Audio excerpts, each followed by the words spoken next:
দেখতে পারলেন, তিনি জানতে পারলেন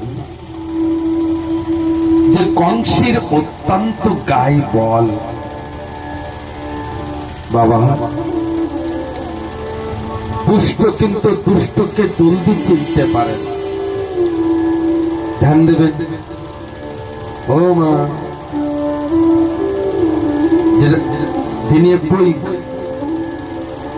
ভোলেনাথের প্রসাদ চিন্তন করে পান না গাজা, আরেকজন যদি পান না, ওকে খোঁজ করতে কিন্তু আর দেরি হবে না, জলদি দেরি খুঁজে নেবেন। তো যদি তাস খেলেন না, তা আরেকজন যদি জানেন তো তাকে খোঁজ করতে সময় লাগবে না। তেমনি দুষ্টকে কিন্তু চিনতে পারেন। আজকে জরাসন্ধ রাজা তিনি বুঝতে পেরেছেন যে এই কংস বড় হয়ে একদিনে রাজা হবে, 10 বিষয়ে রাজ করবে। তাই কি করলেন, নিজের 2টি মেয়ে একসঙ্গে বিবাহ করিয়ে দিলেন। কার সঙ্গে? কংসের সঙ্গে। আজের সময় কংসের সঙ্গে বিবাহ করিয়ে দিয়েছেন, আর কংস বাড়িতে ফিরেছেন, রাজভবনে ফিরেছেন। আর রাজভবনে ফিরে না বাবা, ধ্যান দেবেন, নিজের পিতার মস্তকের মুকুটে নিজে মস্তকে ধারণ করে রাজসিংহাসনের পরের থেকে হাত ধরে ছুঁড়ে ফেলে দিয়েছে। আর রাজসিংহাসনের পরে বিরাজমান হয়ে গেলেন দুষ্ট কংস। আর জানেন, কংসের পিতা উগ্রসেন তিনি কি বলছেন, হে রাম, হে রাম, আমি কোন জন্মে বড় পাপ করেছিলাম, এই জন্য এমন দুষ্ট সন্তান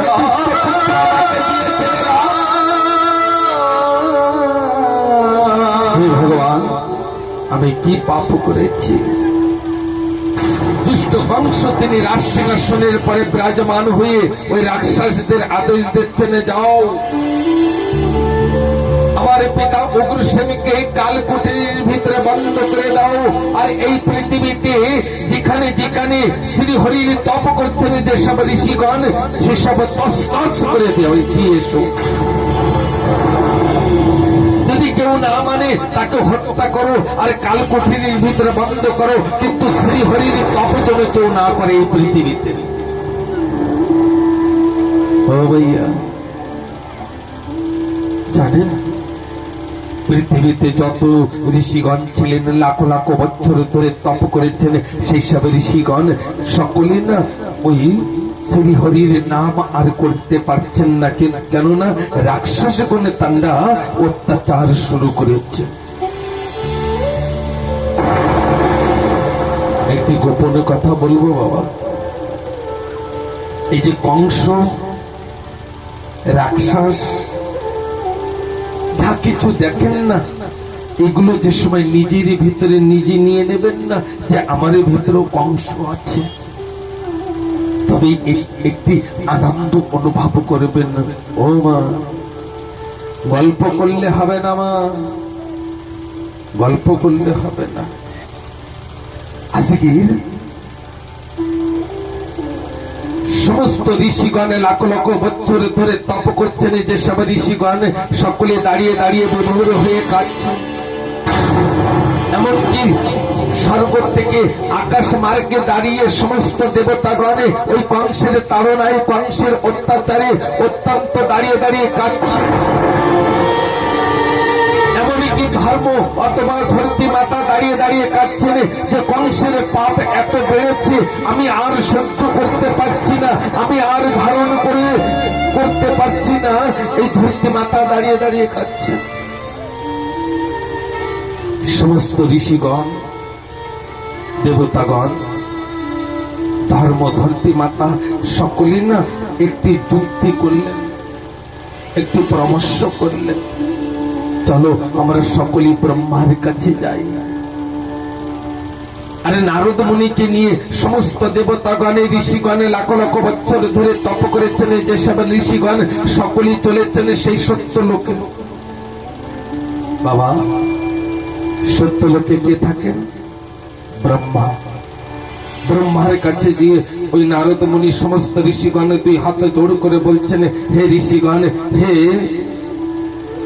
ঋষিগণ সকলে হাত জোড় করে বলছেন, হে ব্রহ্মাদেব, আপনি আমাদের রক্ষা করেন।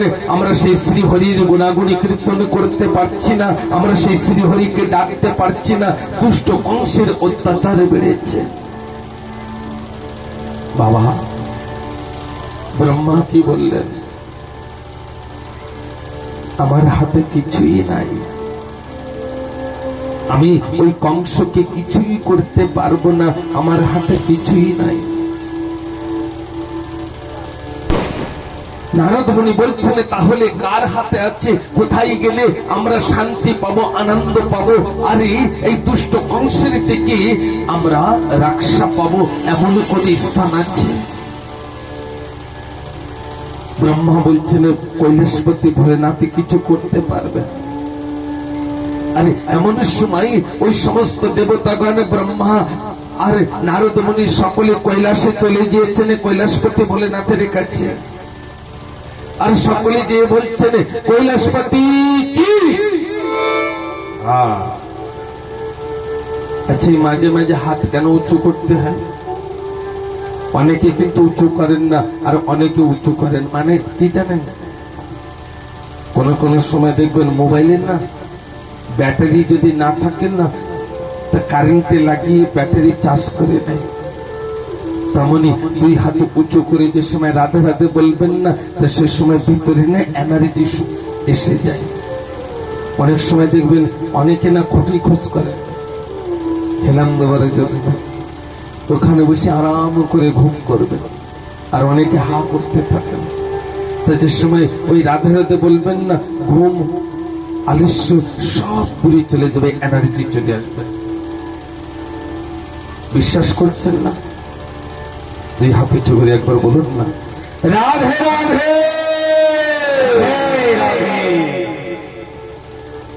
অনুভব করে দেখুন এনার্জি এসেছে কিনা।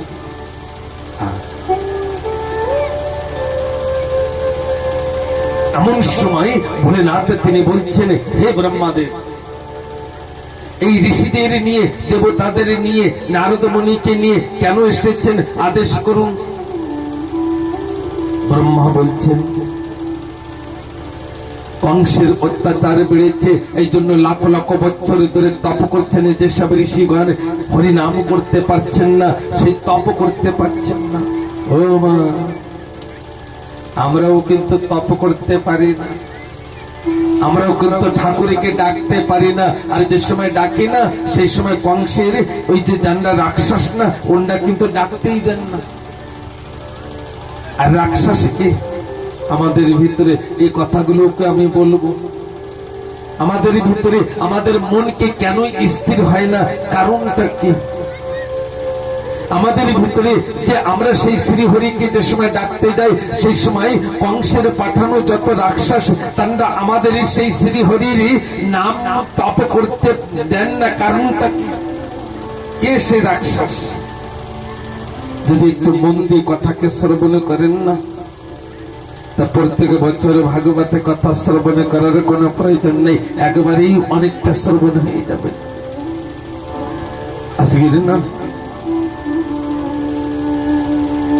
নারদ মুনি যে সময় বললেন, ব্রহ্মা বললেন, ঋষিগণ বললেন, ভোলেনাথ বলছেন, হে দেবতাগণ, আমার কাছে দুটো ডিপার্টমেন্ট নাই, আমি দুটি কাজ করতে পারি না। শ্রীহরি তিনি আমাকে দুটি কাজ করার আদেশ দেননি। কি কি মনে রাখবেন, যে ভোলেনাথ নিজে বলেছেন, আমি মোক্ষ দিতে পারি না, এই মোক্ষ তোমার দায়িত্ব আমার হাতে নয়, আর এই পৃথিবীর ভারকে নামানোর দায়িত্ব আমার হাতে নয়। ব্রহ্মা বলছেন কার হাতে? আর ভোলেনাথ তিনি দুই হাতে জোড় করে বলছেন, শ্রীহরি যিনি বৈকুণ্ঠ ধামে বিরাজমান আছেন মহাবিরাট রূপে, তার কাছে এই দায়িত্ব আছে বলে যাই যাই শ্রী রাধেশ উনারই হাতে। ভোলেনাথ বলছেন চলেন সকলে ঋষিগণ সমস্ত দেবতাগণের সকলে ছুটিয়ে চলেছেন সেই ক্ষীর সাগরের সন্মুখে। বাবা একটি কথা বলবো, এই জানিরা ওই যে গোপী বেশে ধারণ করেছেন না, ও মাইয়া গোপী বেশে ডান্ডা ধারণ করেছেন, ডান্ডা গোয়াল বেশে ধারণ করেছেন, ডান্ডা গাভী তরু লতা আদি ডান্ডা ধারণ করেছেন। ওনার একজন কোন স্ত্রী ছিলেন না, ওনার লাখ লাখ বছর তপ করেছেন। সেই সব ঋষিগণ ওখানে যে গোপী বেশে ধারণ করেছিলেন, গোয়াল বেশে ধারণ করেছিলেন, ওই ব্রজ ধামে ওই গোকুল ধামে ওনাই ধারণ করেছিলেন। মাথাকে ধ্যান দিয়ে শ্রবণ করতে হবে।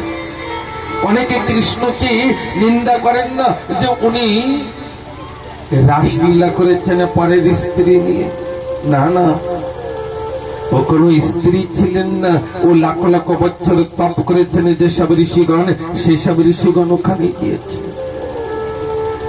আচ্ছা একটা কথা বলুন, 1 মিনিটের জন্য আমি মেনে নিলাম যে ওনারা পরের ঘরের স্ত্রী, মেনে নিয়েছি 1 মিনিটের জন্য। কৃষ্ণ যদি এখনই দাঁড়িয়ে বলেন হাত উঁচু করে, কৃষ্ণ এখানে দাঁড়িয়েছেন তো, এখনই হাত উঁচু করে বলছেন, বাবা ধ্যান দেবেন, কে কে আমাকে স্বামী রূপে পেতে চাও হাত উঁচু করো, কে কে পেতে চাও হাত উঁচু করো। দেখেন আমি চিন্তন করেছিলাম 42 নম্বরে মনে হয় শাস্ত্রের বিষয়ে নলেজ নাই, কিন্তু বাবাদের তো দেখছি বৃহৎ নলেজ, বাবারাও হাত উঁচু করেছেন, আনন্দ পেয়েছি বাবা। কেন জানেন, একমাত্র সমস্ত জীব জন্তু পশু পক্ষীর প্রত্যেকটা কণের স্বামী তো আমার শ্রীহরি, আমরা তো সকলে প্রকৃতি। কেউ যদি চিন্তন করেন না আমি স্ত্রী, তা মিথ্যে কথা। কেউ যদি চিন্তন করেন আমি পুরুষ, তা মিথ্যে কথা। এই জগতে যদি স্ত্রী কেউ থেকে থাকেন তা জগতের লক্ষ্মী মা লক্ষ্মী তিনি স্ত্রী, আর যদি পুরুষ কেউ থেকে থাকেন তাহলে আমার কৃষ্ণ, আর আমরা সকলে প্রকৃতি। তা দেখেন একটা কথা শোনেন, জানি না কোন কোন ঘরের স্ত্রী এসেছেন, কোন কোন ঘরের বাবা এসেছেন, সকলে 2 হাত জোড় করে বলছেন, সকলে উঁচু করে বলছেন, 2 হাত উঁচু করে বলছেন যে ঠাকুর যদি বলেন তা ঠাকুরকে আমরা স্বামী রূপে বরণ করবো। তা জাননা একবার আমার ঠাকুরকে সাক্ষাৎ শ্রী হরিকে দর্শন করেছেন, আমাদের দশা কেমন হয়েছে।